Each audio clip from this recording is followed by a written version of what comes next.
اور زمین سے آسمانوں کی طرف جو کچھ جاتا ہے، بالکل آسمانوں سے جو زمین کی طرف آتا ہے اور زمین سے جو آسمانوں کی طرف اٹھتا ہے، اس سے وہ واقف ہے، کیونکہ جو رب کائنات ہے، جس کی سلطنت پوری کائنات پر محیط ہے، اس کے لیے تو نہایت ہی لازم و ضروری ہے کہ وہ یہ سب بات جانے، اور کوئی عجب نہیں، واللہ بما تعملون بصیر، اللہ تعالیٰ جانتا ہے جو کچھ تم کرتے ہو۔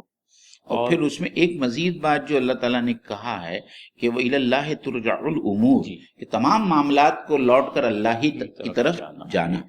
تو وہ ہم کہتے ہیں کہ ان للہ و انا الیہ راجعون، کہ سب چیز اللہ تعالیٰ کی ہے اور اللہ تعالیٰ کی طرف پلٹ کر جاننا ہے۔ تو یہ اس کے مخاطب تو ہر انسان ہے، آپ چاہے اس حقیقت کو مانیں یا ماننے سے انکار کر دیں، لیکن حقیقت یہی ہے کہ ہر انسان کو مر کر اس کے پاس میں جانا ہے، اور اس کے جو کام ہو رہے ہیں دنیا کی زندگی میں، وہ تمام کام اور وہ تمام معاملات کا جو ہے حساب لکھا جا رہا ہے، اور وہ بھی اللہ کی طرف رجوع کیے جائیں گے۔ پورا قرآن جو ہے ذکر و فکر سے معمور ہے، اور ناظرین ہمارے لیے بہت ہی ایک یوں کہہ لیجئے کہ ایک ایسا مقام جو فکر انگیز ہے کہ ہمارے سارے معاملات اللہ تعالیٰ کی طرف پلٹائے جائیں گے۔ تو بہرحال ہوش مند ہونے کی ضرورت ہے۔ آگے چلیں جی مومن بھائی۔ یولج اللیل فی النہار ولیولج النہار فی اللیل، وہی رات کو دن میں داخل کرتا ہے اور وہی دن کو رات میں داخل کرتا ہے۔ وہو علیم بذات الصدور، اور وہ علم رکھتا ہے جو کچھ بھی سینوں میں ہے۔ یہاں فیصل بھائی خالی یولجو کا جو لفظ آیا ہے اس کا عربی مادہ ہے الولوج۔ اچھا، ہاں داخل، جی، الولوج کہتے ہیں کسی تنگ چیز میں کسی چیز کو داخل کرنا۔ اور میں آپ کا خیال اس طرف لوٹاؤں گا جہاں اللہ تعالیٰ کہتا ہے کفار کے بارے میں کہ ایمان نہیں لائیں گے، وہ ایمان نہیں لائیں گے، یا اگر وہ کافر ہیں تو اس وقت تک جنت میں داخل نہیں ہوں گے جب تک ایک اونٹ سوئی کے ناکے سے داخل نہ ہو جائے، حتی یلیج الجمل فی سم الخیاط۔ تو وہاں پہ بھی یہی لفظ جو ہے اسی مادے کو اللہ تعالیٰ نے استعمال کیا ہے۔ تو اللہ تعالیٰ یہی کہتا ہے، اب یہ ایک جو پورا فطری اور کائناتی جو ایک پروسیس ہے اس کو اللہ، اور دیکھیے کہ اللہ تعالیٰ نے جو الفاظ استعمال کیا ہے کہ سورج اور زمین کی گردش کی وجہ سے دن اور رات ہوتے ہیں، اور ظاہری بات ہے کہ پورا زمین کا کرہ بیک وقت جو ہے روشن نہیں ہوتا، اور کس طریقے سے اور کتنی آہستگی کے ساتھ میں، یا ایسا سمجھیے کہ جس کو کیا کہتے ہیں، ایک سائیکل جیسا ہے، ایک سائیکل ہے کہ احساس نہیں ہوتا کہ اندھیرا ہوتا ہے، اور آہستہ آہستہ جو ہے اندھیرا ختم ہو جاتا ہے اور اجالا آتا ہے۔ جب ہم جب فجر کی نماز لیٹ پڑھتے ہیں تو ہم جاتے ہیں تو اس وقت اندھیرا ہوتا ہے، مسجدوں سے باہر نکلتے ہیں تو دن کی سفیدی نظر آتی ہے۔ اور یہ چیز بتدریج ہونا اس لیے بھی ضروری ہے موین بھائی، تاکہ ہماری آنکھیں جو ہے خیرہ ہو کر کے نہ رہ جائیں۔ بالکل رات اگر یکسر دن میں بدل جائے یا دن یکسر رات میں تبدیل ہو جائے تب تو بینائی کا مسئلہ ہو جائے گا۔ بالکل۔ اور موین بھائی آخر میں جو بات آئی ہے وَهُوَ عَلِيمٌ بِذَاتِ الصُّدُورِ، وہ تمہارے دلوں کے چھپے ہوئے رازوں سے بھی واقف ہے۔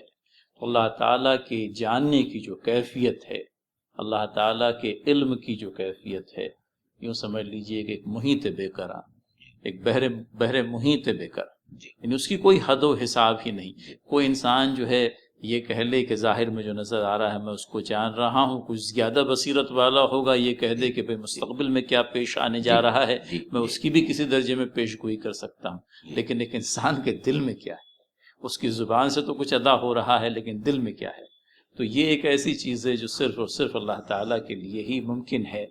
تو رب تعالیٰ فرماتے ہیں وَهُوَ عَلِيمٌ بِذَاتِ الصُّدُورِ۔ اور فیصل بھائی یاد کیجئے اس واقعے کو کہ جب اللہ تعالیٰ نے سورہ بقرہ میں یہ کہا کہ ہم تمہارے ذہن میں اور دماغ میں آنے والے خیالات سے بھی واقف ہے اور ہم تمہاری گرفت فرمائیں گے، تو اس پر صحابہ جو ہے وہ بڑے پریشان ہو گئے، اور وہ اللہ کے رسول صلی اللہ علیہ وسلم کے پاس میں انہوں نے رجوع کیا۔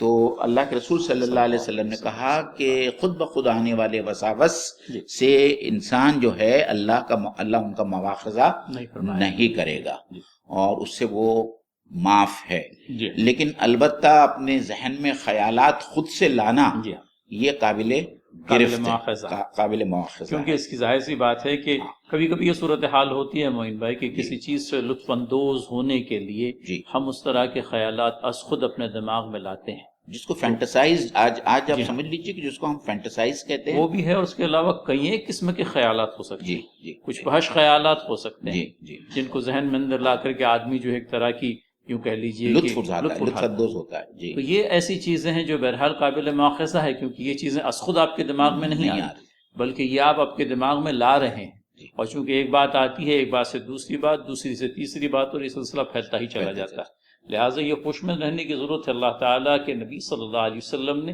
جب اس بات کا ہمیں یوں کہہ لیجیے کہ اطمینان دلایا کہ از خود آنے والے غلط خیالات قابل مواخذہ نہیں، لیکن وہ خیالات جو بذات خود آپ اپنے ذہن و دماغ میں ڈال دیں، جو فحش ہیں، جو برے ہیں، جو غلط ہیں، ان پر بہرحال مواخذہ ہوگا۔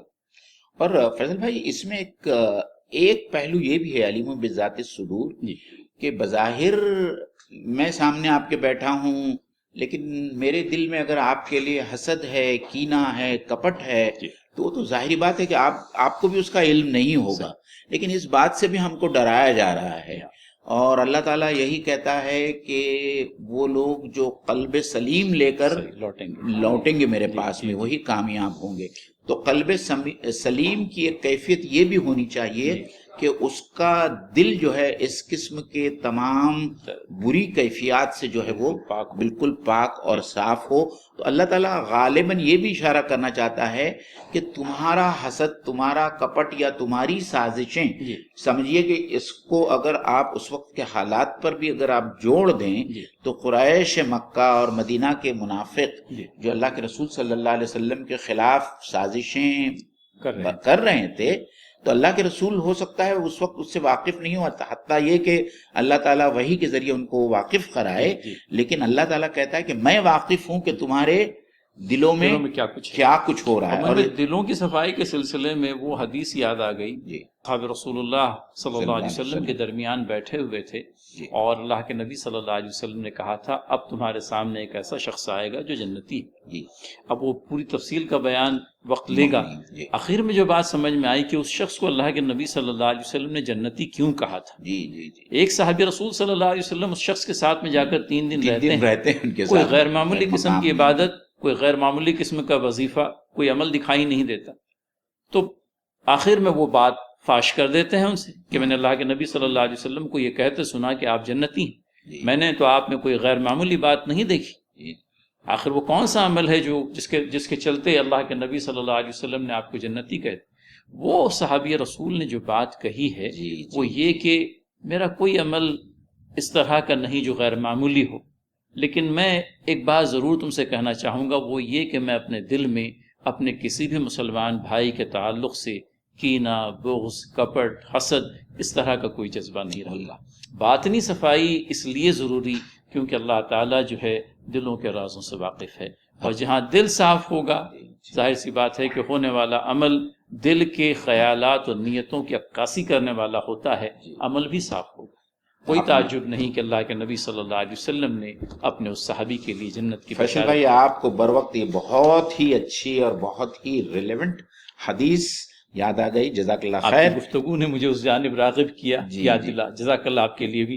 اور میں سمجھتا ہوں 7ویں نمبر کی آیت ہوگی آگے ہمارے لیے، آمنوا باللہ ورسولہ، کہ ایمان لاؤ اللہ پر اور اللہ کے رسول پر، وَأَنفِقُوا مِمَّا جَعَلَكُمْ مُسْتَخْلَفِينَ فِيهِ، اور خرچ کرو اس میں سے جسے اللہ تعالیٰ نے تمہیں استخلاف بخشا ہے۔ فَالَّذِينَ آمَنُوا مِنْكُمْ، پس تم میں سے جو لوگ ایمان لائیں، وَأَنفَقُوا، اور اللہ کے راستے میں خرچ کریں، لہم اجر کبیر، ان لوگوں کے لیے بڑا اجر ہے۔ اس میں ایک ہی لفظ ہے جو استخلاف سے بنا ہے، مستخلفین۔ اللہ تعالیٰ نے جن چیزوں میں تم کو استخلاف بخشا ہے، تم کو خلیفہ بنایا ہے، تم کو خلیفہ بنایا ہے، تم کو نائب بنایا ہے، تم کو جانشین بنایا ہے، تو یہ آیت فیصل بھائی جو ہے نا آنکھیں کھول دینے والی آیت ہے۔ جی آپ اس کی تھوڑی تشریح کریں. کچھ میرے پاس میں بھی کچھ مواد ہے، میں انشاءاللہ تعالیٰ لوگوں کے سامنے رکھوں گا. یہ ناظرین اول بات تو یہ سمجھتے چلیں کہ یہ خطاب معین بھائی کن سے ہو رہا ہے. یا یہ ایمان لاؤ اللہ اور اس کے رسول صلی اللہ علیہ وسلم پر، اور خرچ کرو ان چیزوں میں سے جن پر اس نے تم کو اپنا خلیفہ بنایا ہے.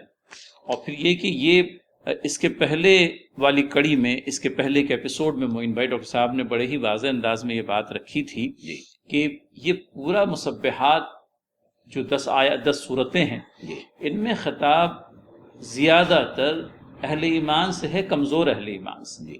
اور وہ کمزور اہل ایمان کو اللہ تعالیٰ جو ہے جھوڑتا ہے، اور مزید یہ چاہتا ہے کہ وہ ان کے ایمان کے درجے کو بڑھا کر کے اصحاب رسول اللہ صلی اللہ علیہ وسلم میں جو سابقون الاولون ہے ان کے درجے کو لے آئے.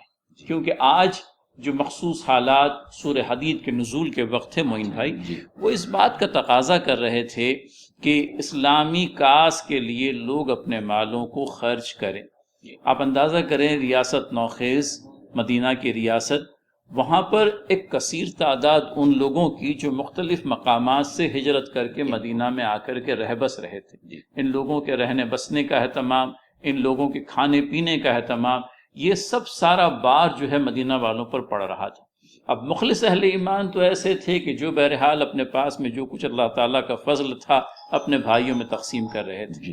لیکن ایک کثیر تعداد ان مسلمانوں کی بھی تھی جو صاحب مال ہونے کے باوجود بھی اپنے مالوں کو اپنے ان کمزور اور نادار مسلم بھائیوں پر خرچ نہیں کر رہے تھے. اللہ تعالیٰ فرماتے ہیں کہ اللہ تعالیٰ پر ایمان لائیں، نبی کریم صلی اللہ علیہ وسلم پر ایمان لائیں، اور اپنے ایمان کی صداقت کی گواہی دیتے ہوئے اللہ تعالیٰ نے وہ مال و اسباب جن پر تمہیں استخلاف بخشا ہے، جن پر تمہیں اپنا نائب بنایا ہے، وہ اللہ تعالیٰ کی راہ میں خرچ کریں. یہ بات معین بھائی سمجھ میں آتی ہے.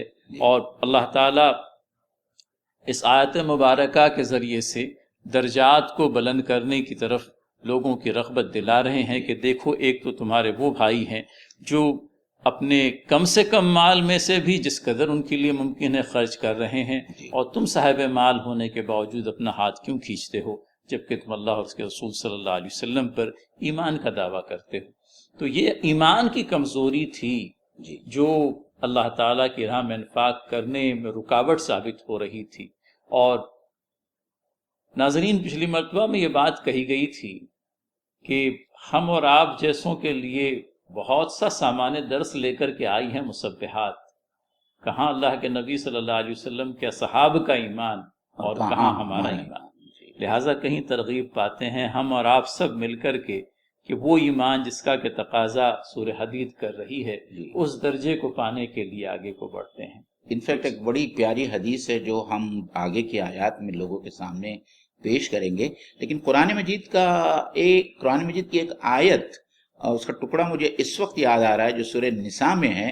اور اللہ تعالیٰ کہتا ہے یا ایھا الذین آمنوا آمنو، اے ایمان والو ایمان لاؤ.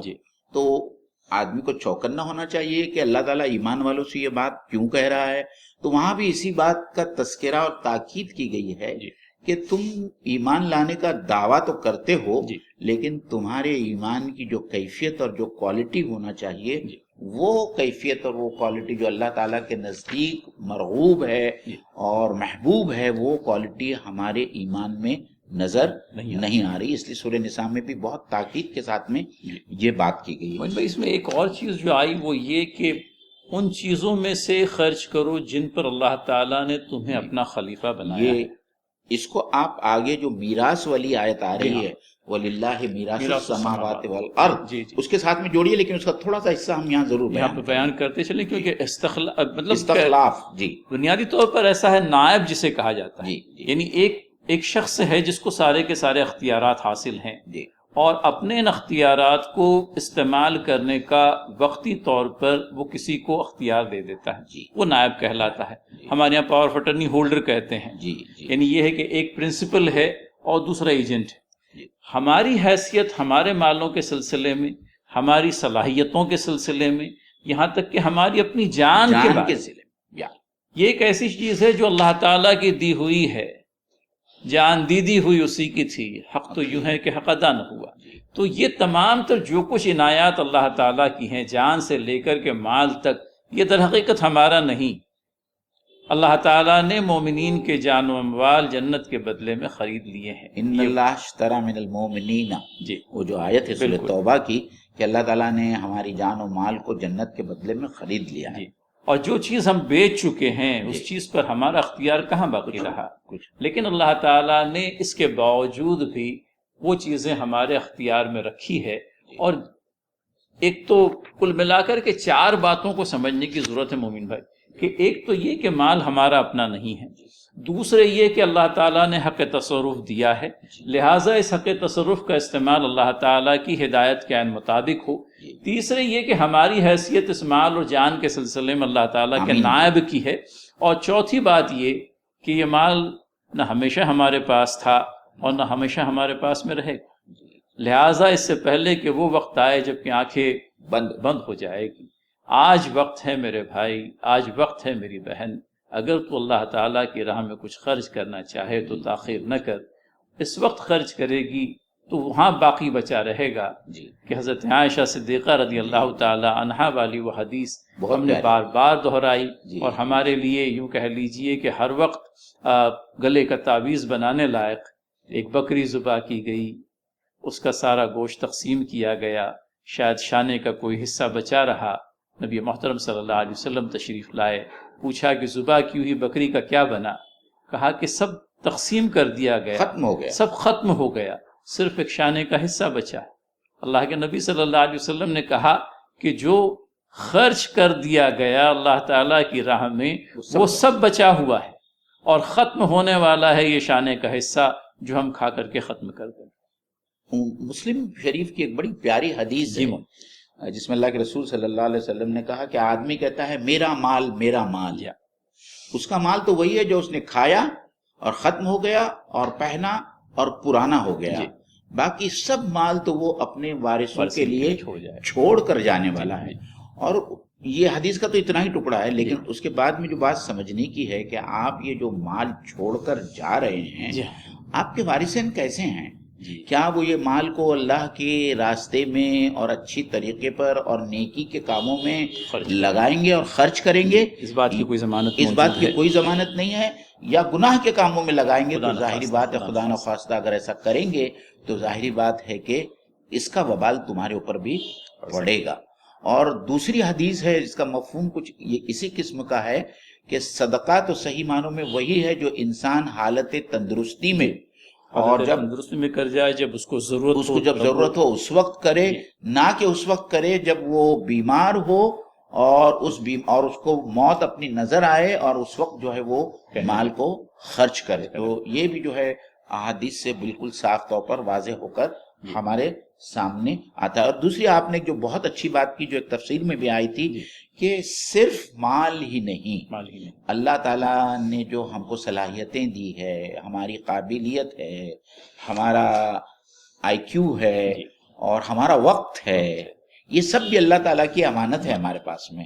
اور اس کو بھی جو ہے اللہ کے دین کے غلبے کے لیے اور اقامت دین کے لیے اس کو بھی خرچ کرنا ہے. ضروری نہیں سب کے پاس میں مال ہو، لیکن یہ تمام چیزیں تو اللہ تعالیٰ نے ہم سب کو دی، ہر ایک کو دی. کوئی یہ نہیں کہہ سکتا کہ میرے پاس میں جسم نہیں ہے، میرے پاس میں قابلیت نہیں ہے، میرے پاس میں وقت نہیں ہے. یہ سب اللہ تعالیٰ کی دی ہوئی امانتیں ہیں، اور اس کو بھی اللہ کے راستے میں لگانا جو ہے وہ اللہ کے راستے میں انفاق کرنا ہے. اور مومن بھائی اس کے لیے جو اجر بتایا جا رہا ہے، جی لہم اجر کبیر، ان کے لیے بڑا اجر ہے. اجر کبیر میں جو ہے ہم اور آگے انشاءاللہ تعالیٰ بات کریں گے. جی. اور انشاءاللہ تعالیٰ اس میں جو سورہ آل عمران کی جو بات ہے ثواب من عند اللہ واللہ حسن الثواب، واللہ عنده حسن الثواب، کہ اللہ سے بڑھ کر ریٹرن آن انویسٹمنٹ دینے والا کون ہو سکتا ہے؟ کوئی سوال ہی نہیں. تو ہم جب وہ قرض حسنن والی جو آیت ہے اس میں اس وقت جو ہے ہم انشاءاللہ تعالیٰ اس پہ اور مزید گفتگو کریں گے. آگے چلیں. امین بھائی آپ نے ایک بہت یوں کہہ لیجئے کہ پھر ایک ایسی دکھتی رت پر ہاتھ رکھ دیا جو ہمارے لیے ناظرین و ناظرات سمجھ میں لینے کی ضرورت ہے. آدمی جو ہے بہت سا کار خیر کرتا ہے، سماجی خدمات ہیں، پہاڑوں کے برابر کہہ لیجئے تو شاید کہ غلط نہ ہوگا، لیکن مطمح نظر کیا ہوتا ہے کہ دنیا والوں سے کوئی لقب مل جائے، دنیا والوں سے کوئی پدوی مل جائے، اب دنیا والے دے دے کر کے آپ کو کیا دیں گے، اور جو دے چکے وہ اس دنیا کے اندر میں ختم بھی ہو جائے گا۔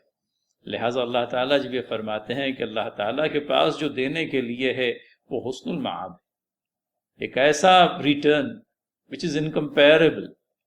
دنیا کی ساری نعمتیں ختم ہو جائے گی، اللہ تعالیٰ کی اخری نعمتوں کو جو ہے یوں کہہ لیجئے کہ کہیں بھی زوال نہیں ہے۔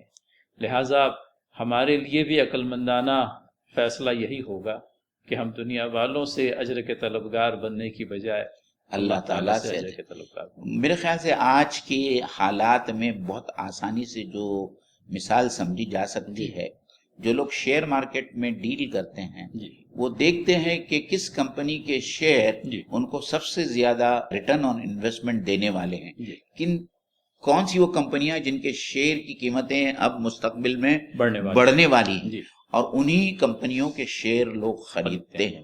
آپ سمجھیے کہ شیئر بڑھ کے کتنا بڑھیں گے۔ اللہ تعالیٰ کی طرف سے تو 700 گنا تک کی بڑھت کا وعدہ ہے، ضمانت ہے۔ تو اللہ تعالیٰ وہی کہتا ہے کہ اللہ تعالیٰ سے بڑھ کر جو ہے تمہیں کون اجر دے سکتا ہے، تمہیں کون ثواب دے سکتا ہے۔ بھائی یہ 700 والی مثال بھی ہمارے سمجھنے کے لیے، ہمارے سمجھنے کے لیے، اگر اللہ تعالیٰ کے خزانوں میں جو کچھ ہے اس کے اندر میں کوئی گنتی ہی نہیں ہے، کوئی صحیح۔ بھائی آگے کی آیت نمبر 8 ہے جی، اور اس میں اگر تلاوت آپ کر دیں تو پھر ہم ترجمے کی طرف۔ اور یہاں اللہ تعالیٰ جو ہے تھوڑا سا زجر ہے، یہاں تنبیہ ہے آیت نمبر 8 میں، وَمَا لَكُمْ لَا تُؤْمِنُونَ بِاللَّهِ، تمہیں کیا ہو گیا ہے کہ تم اللہ تعالیٰ پر ایمان نہیں لاتے۔ وَالرَّسُولُ يَدْعُوكُمْ لِتُؤْمِنُوا بِرَبِّكُمْ، اور اللہ کا رسول ہے وہ تم کو تمہارے درمیان ہے، اور یدعوکم وہ تمہیں بلا رہا ہے، لِتُؤْمِنُوا بِرَبِّكُمْ کہ تم اپنے رب پر ایمان لاؤ۔ وَقَدْ أَخَذَ مِيثَاقَكُمْ إِن كُنتُم مُؤْمِنِينَ، اور تم سے میثاق یا عہد یا وعدہ لیا جا چکا ہے، ان کنتم مومنین اگر تم اس بات کو سمجھو کہ تم ایمان لاتے ہو۔ یہی بات ہو بہو جو ہے سورہ الحجرات میں جو ہے وہ کہی گئی ہے کہ انما المؤمنون الذین آمنوا باللہ ورسولہ ثم لم یرتابوا وجاہدوا باموالہم وفی انفسہم اولئک ھم الصادقون، کہ تم میں سے صحیح ایمان والے وہی ہے جو ایمان لاتے ہیں اور ان کے دل میں کہیں بھی شک کا تھوڑا سا بھی جز باقی نہیں رہتا، اور جو اللہ کے راستے میں اپنے جان اور مال کو کھپاتے ہیں۔ تو یہی بات کہی جا رہی ہے کہ تمہیں کیا ہو گیا ہے کہ اللہ کے رسول تمہارے درمیان ہیں، تمہیں ایمان کی دعوت دے رہے ہیں، لیکن جس طریقے سے تم نے ایمان لانا چاہیے، تم اللہ پر، تمہارے رب پر، یہاں ربکم کا لفظ استعمال کیا گیا کہ تمہارے رب پر تم ایمان نہیں لاتے۔ اور پھر آگے جو ہے نا فیصل بھائی جو یہ میثاقکم ہے، ہاں اس کے بارے میں ہم کو تھوڑا سا ایک سے زائد اس کے اندر میں باتیں ملتی ہیں معین بھائی۔ سب سے پہلی بات تو یہی ہے، یہ میثاق مفسرین نے پہلی بات جو لکھی ہے ناظرین و ناظرات کہ اس میثاق سے وہ عہد مراد ہے جو عالم الارواح کے اندر میں تمام تر بنی نوع آدم سے اللہ تعالیٰ نے لیا تھا، جبکہ آدم علیہ السلام کی پشتوں سے آنے والے تمام تر وقتوں کے انسانوں کو اللہ تعالیٰ نے نکالا، اور اس وقت وہ الست بربکم قالوا بلا، اس وقت ہم سب نے عالم ارواح میں اللہ تعالیٰ سے اس بات کا اقرار کیا کہ باری تعالیٰ تو ہی ہمارا رب ہے۔ تو یہ تو ایک یہ ہے۔ مودودی صاحب نے یہ نقطہ بھی لایا ہے کہ یہاں ان کنتم مومنین سے مراد شعوری طور پر لوگوں نے جو اقرار ایمان کیا ہے وہ مراد ہے۔ اور ظاہر سی بات ہے معین بھائی کہ اگر سمجھ لیجئے ہم اس آیت کے اولین مخاطبین کو دیکھیں تو وہ افراد تھے جو شعوری طور پر اللہ کے نبی صلی اللہ علیہ وسلم کی حیات طیبہ میں اللہ تعالیٰ پر اور اس کے رسول صلی اللہ علیہ وسلم پر ایمان لائے تھے اور بیعت کرتے تھے، بالکل، اور ایک ایسے وقت میں جبکہ اللہ کا نبی بنفس نفیس ان کے درمیان میں موجود ہے۔ تو یہ ایک طرح سے مطلب یہ ہے کہ you have no reason not to take your level of belief to the level of the others، کیونکہ اول تو یہ ہے کہ تم ایمان لا چکے ہو، اللہ تعالیٰ کا نبی تمہارے درمیان میں موجود ہے، اور یہ کہ وہ تمہیں ایمان لانے کی دعوت دے رہا ہے. جی تو یہ تینوں ایلیمنٹس کے چلتے اب یہ جو دھلم الیقینی والا معاملہ ہے اس کو ترک کرو، اور یہ کہ کلیتاً اپنے آپ کو اللہ تعالیٰ کے حوالے کرو، اور وہ دعوی ایمان جس پر دلیل دینا باقی ہے اپنے انفاق کے ذریعے سے، اس پر دلیل دو، تب جا کر کے جو ہے تمہارا ایمان سابقون الاولون اور ان مخلص صحابہ کے درجے کو پہنچے گا جنہوں نے آگے کو آئے گا کہ فتح سے پہلے اور فتح اپنے مالوں کو اور جانوں کو اللہ تعالیٰ کی راہ میں لگایا تھا. اور ایک بات میں اور دوسری جی یہاں جی عرض کرتا چلوں، سورہ مائدہ کے اندر بھی ایک آیت ہے جس کے اندر یہی بات کی گئی ہے کہ سمعنا و اطعنا، ہم نے سنا اور ہم نے اور ہم اطاعت نے کی. اطاعت کی. تو یہ اس اطاعت اور یہ اس عہد کی بھی بات ہو رہی ہے. ہاں. اور ایک عہد جو بار بار قرآن مجید میں جس کا بیان ہوا ہے، جی جو سابق انبیاء سے اور ان کے آنے والی اقوام سے اللہ تعالیٰ نے لیا ہے کہ ان نبیوں کے بعد میں ایک آخری نبی آئیں گے جن کا نام یہ ہوگا، جی اور بہت ہی شرح و بسط کے ساتھ جی. میں ان کی آنے کی بشارت دی گئی ہے، اور ان سے یہ وعدہ لیا گیا تھا کہ وہ جب آئیں گے تم ان پر تو ایمان تم لاؤ. ان کے اوپر ایمان لاؤ اور ان کی مدد اور نصرت کرو. تو یہ خاص طور پر اہل کتاب کی طرف اشارہ جی ہے جی کہ تمہاری کتابوں میں اس نبی کی آمد کی بشارت ہے موجود. اور تم سے اس بات کا وعدہ لیا گیا ہے، اس کے باوجود بھی تم ایمان نہیں لاتے. اور عام حالات میں جب ایک آدمی دین اسلام میں داخل ہوتا ہے جی تو وہ جو شہادت کا کلمہ پڑھتا ہے، جی جی اشہد ان لا الہ، تو وہ بھی ایک قسم کا اقرار میثاق ہے، میثاق اقرار ہے جی کہ میں اللہ تعالیٰ کو معبود اور معبود برحق مانتا ہوں اور اس کے رسول کو محمد صلی اللہ علیہ وسلم کو اپنا رسول مانتا ہوں. جی. تو یہ بھی تو ایک عہد ہے جو آدمی زبان سے کر رہا ہے بالکل. اور دل سے کر رہا ہے. تو اس عہد کا بھی کچھ تقاضا ہے اور ان تقاضوں پر جو ہے ہم کو پورا کرنا یہاں ہے. اس آیت نمبر 8 جو ہے اس بات کا تقاضا کرتی ہے کہ ہم اپنے عہد کو، اپنے وعدے کو وفا کریں. ناظرین، یہ آیت نمبر 8 کے بعد میں آیت نمبر 9 آ رہی ہے معین بھائی، جی اور آیت نمبر 9 کے سلسلے میں پہلے تو ہم پڑھ لیں، اس کے بعد میں انشاءاللہ گفتگو رہے گی. هو الذی ينزل على عبده آیات بینات لیخرجکم من الظلمات الى النور. وہی ہے، وہی اللہ تعالیٰ ہے. ينزل على عبده، جو نازل کرتا ہے اپنے بندے پر، آیات بینات، بہت روشن دلیلیں، آیتیں جی یا معجزات یا نشانیاں، جی لیخرجکم، تاکہ وہ تمہیں نکالے، من الظلمات، اندھیروں سے، الی النور، روشنی، ہدایت کی روشنی کی طرف. وَإِنَّ اللَّهَ بِكُمْ لَرَعُوفٌ رَحِيمٌ، اور بے شک اللہ تعالیٰ تم سب لوگوں کے ساتھ میں بہت زیادہ محبت کرنے والا، شفقت کرنے والا اور رحم کرنے والا. معین بھائی، اس آیت کے سلسلے میں یہ بات بھی آتی ہے کہ ایمان کی کمزوری کا علاج کیا ہے. جی اور میں سمجھتا ہوں اسرار صاحب کی گفتگو میں کہیں یہ بات آئی کہ یہ جو بات آئی ہے، هو الذی ینزل علی عبدہ، کہ وہ اللہ ہی ہے جو اپنے بندے پر صاف صاف آیتیں نازل کر رہا ہے تاکہ تمہیں تاریکیوں سے نکال کر روشنی میں لے آئے. تو قرآن کریم در حقیقت ہماری تمام تر ظلمات کو قطع کرتا ہوا ہمیں روشنی، ہدایت کی روشنی کی طرف لاتا ہے.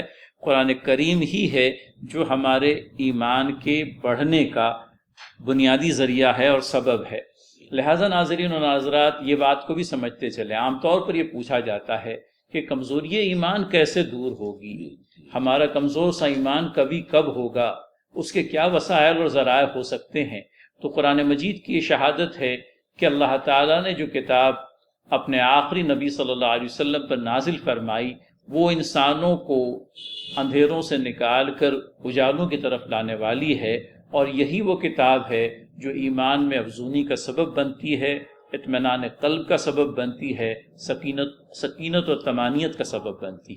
تو ناظرین، اگر کہیں یہ سوال ذہنوں میں آ رہا ہے کہ کمزوری ایمان کا کیا علاج ہے، تو اس کا بہرحال ایک علاج یہ بھی ہے کہ اللہ تعالیٰ کی بھیجی ہوئی کتاب کو ہم اپنی زندگی کے اندر میں، یوں کہہ لیجئے کہ شعوری طور پر اختیار کرتے چلے جائیں گے. تلاوت اور ترجمانی سے آگے بڑھ کر غور و تدبر، فکر انگیز باتوں کے اوپر ہماری فکر کا یوں کہہ لیجئے کہ مرتکز ہونا اور زندگی کے اندر میں قرآن کو لے آنا، یہ ہمارے لیے ہمارے ایمان کے بڑھنے کا سبب و ذریعہ یقینی طور پر رب تعالیٰ کے اذن و فضل سے ہوگا۔ کتنا اچھا شعر ہے، بہت آسانی سے، مجھے اس شاعر کا نام یاد نہیں، کہ وہ جنس نہیں ایمان جسے لے آئے دکانیں فلسفہ سے، ڈھونڈنے سے ملے گی عاقل کو قرآن کے سپاروں میں۔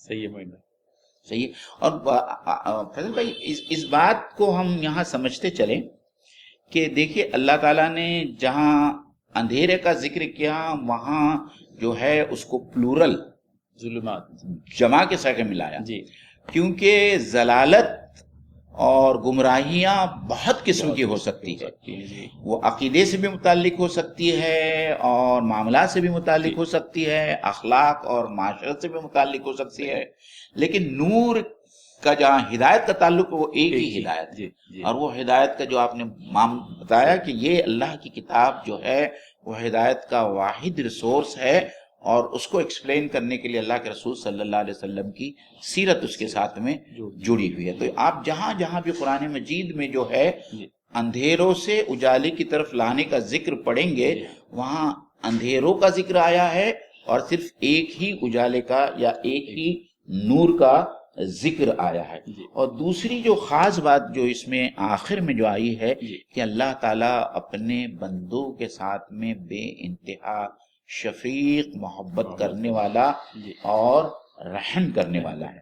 رؤوف اور رحیم والی صفت آئی ہے معین بھائی، جی، اور رؤوف کا لفظ جو ہے وہ رافت سے ہے، رافت سے، اور رافت سے جو ہے محبت کرنے والا۔ اللہ تعالیٰ کے سلسلے میں رؤوف کا لفظ اور رؤوف کے ساتھ میں پھر رحیم کا لفظ آ کر کے یوں کہہ لیجئے کہ تکمیل ہو گئی بات کی، جی، اللہ تعالیٰ کی رحمت کی اور اسی طرح سے اللہ تعالیٰ کی رافت کی۔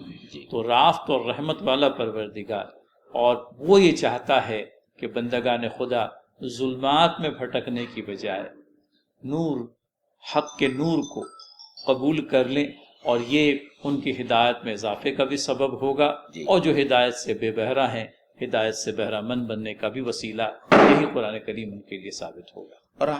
اور فضل بھائی یہاں تو ایمان والوں سے ذکر ہو رہا ہے، سورہ بقرہ میں اللہ تعالیٰ کہتا ہے کہ ان اللہ بالناس لرؤوف رحیم، تمام انسانوں کے حق میں اللہ تعالیٰ محبت کرنے والا اور مشفق ہے اور رحم کرنے والا ہے۔ اور ایک جگہ اللہ تعالیٰ کہتا ہے کہ اللہ تعالیٰ تم پر عذاب کیوں نازل کرے گا اگر تم ایمان لاتے ہو اور اس کا شکر ادا کرتے ہو۔ یہ آخری آیت ہے میرے خیال سے 5ویں پاری کی کہ ما یفعل اللہ بعذابکم وان آمنتم وشکرتم، کہ اگر تم ایمان لاتے ہو اور تم اللہ تعالیٰ کا شکر ادا کرتے ہو تو اللہ تعالیٰ تمہیں کیوں عذاب دے گا۔ تو یہ جو اللہ تعالیٰ کی رحمت ہے اور اللہ تعالیٰ کی جو یہ ہے، ہم اس بات کو بھی سمجھتے چلے کہ رحمت سے ہم کو اس بات کا بھی بہت زیادہ اطمینان اور تسلی ہوتی ہے کہ اگر ہم گناہ کرتے ہیں اور توبہ کرتے ہیں تو مرنے سے پہلے تک ہمارے پاس میں اللہ تعالیٰ نے توبہ کرنے کے دروازے کھلے رکھے، اور یہ اس کی رحمت ہے۔ بالکل، کہ انسان مرنے سے پہلے تک جو ہے اپنی غلط روش سے باز آ جائے تو اللہ تعالیٰ کا دامن رحمت بہت وسیع ہے۔ اللہ تعالیٰ گناہ کرنے والے کے تمام گناہوں کو اس طریقے سے معاف کر دیتا ہے گویا کہ وہ آج ہی اپنے ماں کے پیٹ سے پیدا ہوا ہے۔ تو میرے خیال سے یہ اس طرف بھی اشارہ ہے، اور ہم جیسے گنہگاروں کے لیے بھی یہ ایک تاکید ہے کہ اگر ابھی تک جو ہے ہم گناہ کرتے رہے ہیں اور ہم نے معافی نہیں مانگی ہے تو توبہ کرنے کا ایک وقت ہے ہمارے پاس میں۔ اور میں حضرت عمر کے اس واقعے کے ساتھ میں جو ہے میرے خیال سے وہ اس بات کی تکمیل ہوگی کہ حضرت عمر کے محفل میں ایک شخص آ کر بیٹھا کرتا تھا اور ان سے استفادہ کرتا تھا۔ بعد میں حضرت عمر رضی اللہ تعالیٰ عنہ کو یہ احساس ہوا کہ وہ شخص غائب ہو گیا ہے، تو اپنے اصحاب سے کہا کہ جا کر اس کو پوچھو کہ کیا بات ہے کہ وہ کیوں نہیں آتا ہے آج کل ہماری محفل میں۔ تو پتہ چلا کہ جو ہے وہ بدی کے راستے پر گامزن ہو گیا ہے اور بہت گناہگار ہو گیا ہے، اور وہ کہتا ہے کہ اب میرے پاس میں کوئی معاملہ یا میرے پاس میں ایسا کوئی راستہ نہیں باقی بچا۔ تو حضرت عمر رضی اللہ تعالیٰ عنہ نے جو ہے ان کو وہ آیت قرآن مجید کی لکھ کر دی. غافر الذنب وقابل التوب شدید العقاب ذی الطول، کہ اللہ تعالیٰ گناہوں کو معاف کرنے والا ہے، توبہ کو قبول کرنے والا ہے اور مہلت دینے والا ہے. تو جب یہ آیت لکھ کر ان کو بھیجی تو ان کے سمجھ میں آیا کہ میرے پاس میں اس وقت بھی موقع ہے کہ میں توبہ کر لوں اور اللہ تعالیٰ سے جو ہے اپنی مغفرت کا سامان کروں. اور وہ پھر دوبارہ حضرت عمر کے محفل میں آیا اور اس نے کہا، اس آیت کو پڑھنے کے بعد میں مجھے احساس ہوا، مجھے ایسا لگا کہ یہ آیت آج پہلی بار نازل ہوئی. موین بھائی، اس سلسلے کی ایک حدیث بھی یاد آ گئی، اور وہ اس طرح سے کہ روز قیامت ایک انسان کو اپنے گناہ دکھائے جائیں گے، اور پھر اس کے بعد میں جب وہ اپنے انجام کی طرف دیکھے گا تو اسے اپنے دائیں بائیں، اپنے سامنے، ہر طرف یوں کہہ لیجئے کہ انجام بد ہی نظر آئے گا. اور تب اللہ تعالیٰ جو ہے اپنی کمال رحمت کے عین مطابق بات کہے گا کہ دنیا میں تیرے گناہوں کی میں نے ستاری فرمائی تھی، آج میں تیرے گناہوں کی مغفرت فرماتا ہوں. تو معین بھائی، کوئی موقع ایسا نہیں چکا رب رحیم و رؤوف نے کہ ہمیں اپنی رحمت سے مایوس ہوتے ہوئے دیکھنا اسے ذرا برابر پر پسند نہیں. وہ تو یہ چاہتا ہے کہ ہم محض اس کی طرف پلٹیں، اور پلٹنے کی کیفیت یہ ہو کہ احساس ندامت ہو، گناہوں کے اوپر یوں کہہ لیجئے کہ پچھتاوا ہو، آئندہ گناہوں سے تائب ہونے والی بات ہو، اور اللہ تعالیٰ کی رحمت و رعف سے امیدیں وابستہ ہوں. تو ایسے شخص کے لیے بھی اللہ تعالیٰ جو ہے روز قیامت یہ ارشاد فرماتا ہے کہ میں نے دنیا کے اندر میں تیرے گناہوں کی پردہ پوشی فرمائی، اور آج میں تجھے مغفرت کا پروانہ عنایت کرتا ہوں. یہ ایک ایسے شخص کے لیے جو اللہ تعالیٰ کے حضور یوں کہہ لیجیے کہ گستاخیاں اور نافرمانیاں لے کر کے لوٹا تھا. فیصل بھائی، اس آخری حدیث کے ساتھ میں ہم آج انشاءاللہ تعالیٰ آج کی نشست کو ختم کریں گے، کیونکہ زیادہ وقت باقی نہیں بچا ہے. آپ اس یاد کیجئے اس حدیث کو، اس شخص کو جو بنی اسرائیل میں تھا اور 99 جس نے 100 آدمیوں کا قتل کیا تھا، اور صرف اس کو یہ احساس ہوا ندامت کا، اور وہ توبہ کرنے کے لیے یہاں سے وہاں بھاگتا رہا، یہاں تک کہ اس بستی میں جانے کی اس نے کوشش کی جہاں اس کو پتا چلا کہ وہاں کچھ نیک لوگ رہتے ہیں. اس وقت تک جو ہے اس نے کوئی بھی نیک عمل نہیں کیا تھا. اسے صرف اپنے گناہوں کا احساس تھا، ندامت تھی، اور وہ توبہ کرنے کے لیے اور اچھے راستے پر چلنے کا خواہش مند تھا. اور وہ اس بستی کی طرف چل نکلا، راستے میں اس کی موت ہو گئی، اور بغیر کسی نیک عمل کیے اللہ تعالیٰ نے جنت کے فرشتوں کو حکم دیا کہ اس کے روح کو جو ہے جنت میں لے جایا جائے.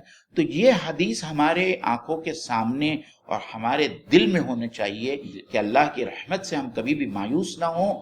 ہم ہمیشہ توبہ استغفار کرتے رہے اور اللہ کی رحمت سے یہ امید رکھیں کہ اللہ تعالیٰ ہمارے گناہوں کو بخش دے گا اور اللہ تعالیٰ ہم کو نیکی کی توفیق دیتا رہے گا. تو اللہ کی رحمت سے کوئی بعید نہیں ہے کہ اللہ تعالیٰ ہم سب کی گناہوں کی، چاہے وہ کتنی ہی مقدار میں ہو.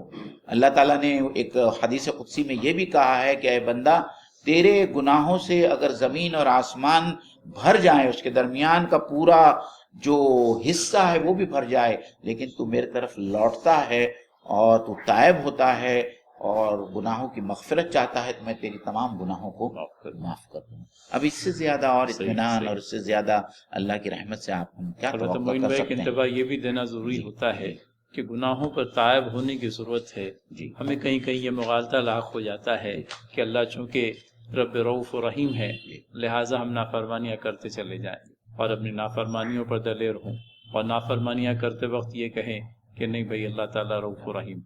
بھائی میرے، یہ کوئی طریقہ کار نہیں ہوا. آپ دیکھیے، احساس ندامت اپنی جگہ پر، لیکن گناہ کرنے کے ساتھ احساس ندامت اور پھر اس پر اصرار، یہ ایک ایسا مرض ہے جس میں شیطان ہم کو مبتلا کر رہا ہے. پر وقت اگر سمجھ لیجئے ہم اپنے معاملات کو صحیح کر لیں، اپنے عمل کی تصحیح کر لیں، تو بے شک اللہ تعالیٰ رحمت و رافت کے ساتھ ہماری طرف پلٹے گا. لیکن دلیر نہ بنے، کیونکہ دلیری جو ہے، گناہوں پر دلیری، یہ ایک شیطانی عمل ہے، شیطانی اکساہٹ ہے، شیطانی وسوسہ ہے، اور اس سے بہرحال بچنے کی ضرورت ہے. اللہ تعالیٰ کی رحمت و رافت یہ ضروری ہے کہ بہانے تلاشتی ہے، لیکن انسان کے لیے، ہم جیسے گناہ گاروں کے لیے اعتراف گناہ کے ساتھ میں گناہوں سے بچنے والی بات بھی ملحوظ رکھنے کی ضرورت ہے اور واقعتاً ان سے بچنے کی بھی ضرورت ہے۔ موین بھائی، یہاں آ کر کے ہم کل ملا کر کے صرف میں سمجھتا ہوں 5 ہی آیات، 5، 6، 7، 8 اور میں سمجھتا ہوں یہ آخری ہماری 9ویں آیت تھی۔ تو اللہ تعالیٰ سے دعا گو ہے ناظرین، ہم نے جو کچھ پڑھا اللہ تعالیٰ سب سے پہلے خود ہمیں اس پر عمل پیرا ہونے کی توفیق دے۔ آپ کے حق میں بھی دعا گو ہیں کہ اللہ تعالیٰ ان آیتوں کو آپ کے لیے بھی سامان ہدایت بنائے اور ہم سب کی اخروی بہتری کا باعث و ذریعہ بنائے۔ ناظرین، اس پروگرام کو مزید عام کرنے کے لیے آپ کوشاں ہوں گے، اس بات کی ہمیں امید ہے، اور ہر خاص و عام تک اس پروگرام کو ضرور پہنچائیں۔ اللہ تعالی ہمارا آپ کا سب کا حامی و ناصر ہو۔ السلام علیکم ورحمۃ اللہ وبرکاتہ۔